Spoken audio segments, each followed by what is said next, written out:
I'm still putting it together. I keep getting better. If I keep getting better, I can be whatever I want to be. My best days are ahead of me.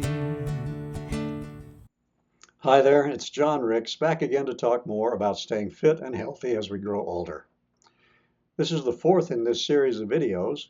If you haven't already watched the first three, I encourage you to go back and do that before you watch this one. In the first video, we talked about how we're going to improve in 4 separate areas. They are diet and nutrition, and by now you should have cut out some of those sugary snacks and replaced them with more healthful alternatives such as fruits and nuts.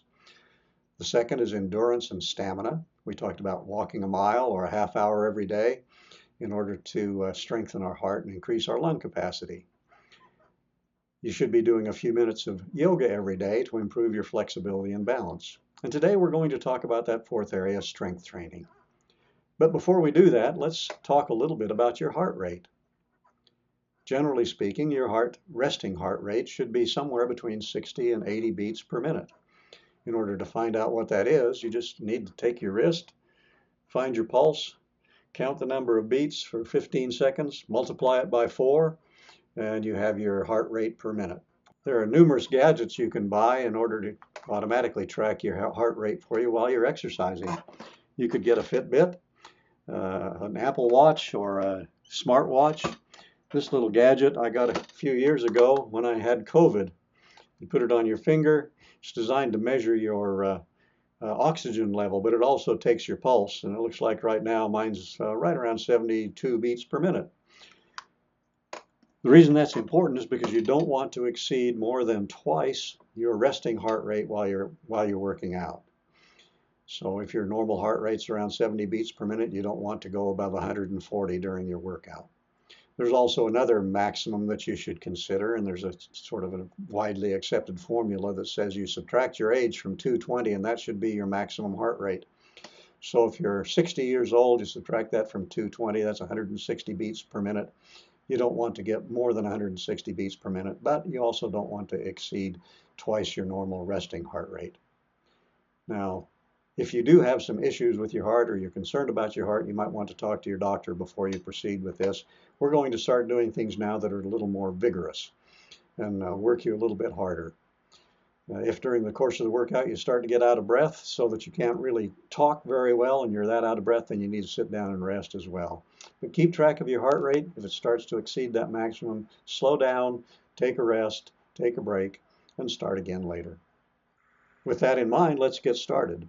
Today we won't need any extra equipment. You've all done most of the things we're going to do today in your gym class years and years ago. Maybe you haven't done them for a long time.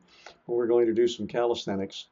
So get some comfortable clothes on, shorts and t-shirt and some gym shoes, and we'll get started. Well, you'll notice I've got my yoga mat out. That's because later on we'll be doing some exercises on the floor. We're going to start out today, though, by establishing proper posture. As you know, that means our knees are directly above our ankles, our hips directly above our knees, our shoulders directly above our hips, chest out, stomach in, tuck in your butt a little bit, hold your head high. The first exercise we do today is something I've always called trunk twisters. This is just designed to get the blood flowing and warm up some of your muscles. We do this, place our hands on our hips, then forward, go over to the side, back, to the other side, and forward again. We'll do about 10 of those. Go as far as you comfortably can. If you can only go a little way, go just a little way. If you can go way over, go way over. We're going to change directions with each one. We don't have to do that. You could just as easily do 5 one direction and 5 the other, but I like to reverse each time. So we'll start with forward. That's 1, 2, 3, 4, 5, 6, 7, 8, 9, 10. And you should be feeling that around your core and also down in your legs and a little bit in your shoulders as well. Next thing we're going to do is shoulder flies. To do this, we just put our arms straight out to our sides and just rotate our arms around and around. 5, 6, 7, 8, 9, 10. And then back the other way, and I'm going to do 10 each direction. 5, 6, 7, 8, 9, 10. And arms to your sides.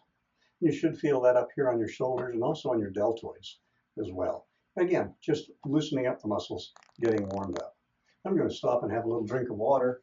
We need to stay hydrated while we're exercising.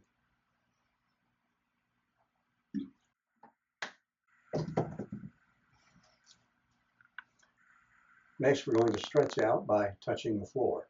Full disclosure here, I can't touch the floor. I never could touch the floor. Even if I could when I was younger, I probably couldn't now. But we're going to get as close as we can. Don't bounce, don't force. Just go as close as you can to touching the floor. If you're really limber, you might be able to touch your opposite toe. We're going to start out by spreading our legs. Again, I use about the width of the yoga mat to determine how far to spread my legs. Put your arms out to the sides, reach down, and go as low as you can. Go with the other arm. 2, Again, as low as you can. And we're going to do 10 of these. 3, 4, 5, And it doesn't hurt to try to go a little lower each time. Again, don't bounce or force yourself. 6, 7, 8, 9, 10. And again, you should be feeling that in your core, and you'll also feel it in your legs quite a bit if you're doing that correctly. I've heard several names for the next things we're going to do. In the Air Force, we called it coordination exercises. In gym, we called it side straddle hops. I've also heard it called jumping jacks. This is going to get our heart rate way up.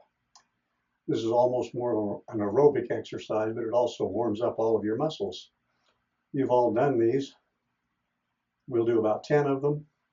I will be out of breath after we've done this, and so will you, I think. So we'll stop for a rest after this. But let's do 1, 2, 3, 4, 5, 6, 7, 8, 9, 10. I'm going to do a few more.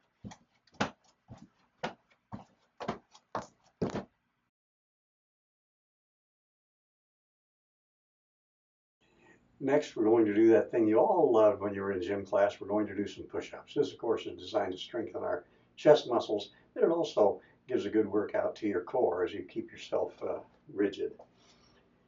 Get down on the mat, put our hands more or less directly under our shoulders, get up on our toes, and lower ourselves down and back up. We'll do about 10 of these. If you can't do 10, do 5. If they're too difficult, drop down on your knees.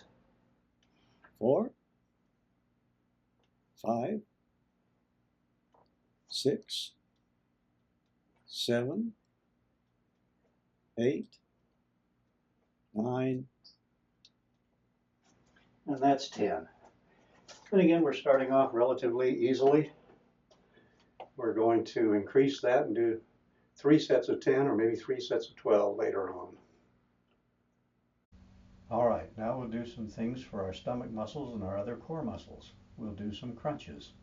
So we'll lay down on the floor.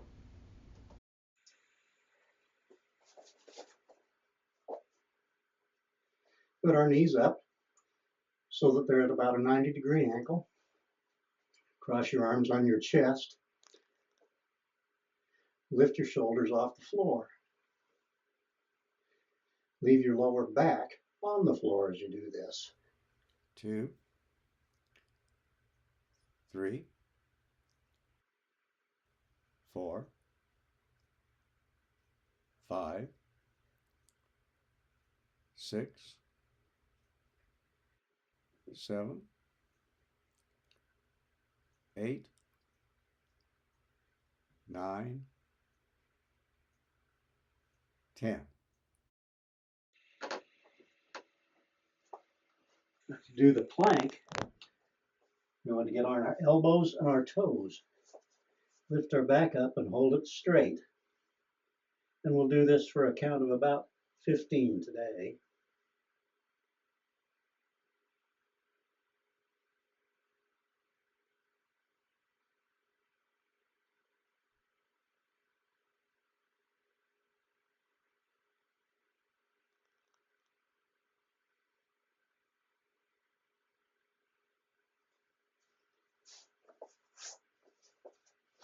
And back up. Later on, we'll hold that plank for about a minute, and we'll do 3 sets of 10 or 12 crunches. But for today, we'll just do a little bit, get started slowly, so that we don't overdo it and overstress our muscles. We're going to finish up by doing some leg exercises. We're going to do some squats. And when we do this, we don't want to bend our leg more than about 90 degrees. If you go down lower than about 90 degrees, you might do some damage to your knees, to the actual joints. So spread your legs about shoulder width, maybe just a little more. You can put your arms out in front of you for balance or out the side for balance. You can put them on your hips, however you like to do it. We're going to do 10 of these squats. So there's 1, 2, 3, 4, 5, 6, 7, 8, 9, and 10. And again, later on we'll do more. If you feel like doing more now, just go ahead and do that. That's fine. Finally, we're just going to do some calf lifts. This is just simply standing up on your toes, lowering yourself back down.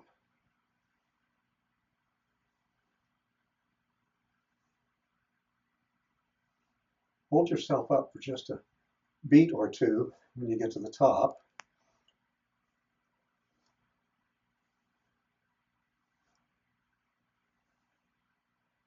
I started talking and I lost count.